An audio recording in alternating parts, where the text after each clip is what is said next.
Elles ne sont pas sur le terrain pour faire de la figuration. Avec un ballon ovale, les filles font jeu égal avec les garçons. On peut s'amuser, on fait des passes, on joue ensemble, c'est bien. Comme les garçons, durant toute l'année scolaire, les filles ont participé à l'opération Scola Rugby. Une immersion dans la pratique et la culture de l'ovalie à l'école primaire en vue de la prochaine Coupe du Monde.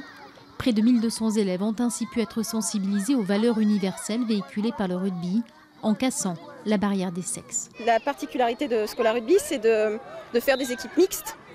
Et donc comme ça, de favoriser par exemple l'entrée des filles dans le rugby, sachant que souvent elles sont un peu plus peureuses, pas toutes, hein, mais voilà, donc c'est vrai que c'est pas mal, on fait des équipes mixtes et comme ça même les filles peuvent aller au contact aussi. L'occasion pour la Fédération française de rugby de développer la pratique féminine de ce sport, longtemps cantonnée à une image très virile. Dans les Landes où le rugby est sport-religion, les exploits du 15 de France féminin font peu à peu basculer les mentalités.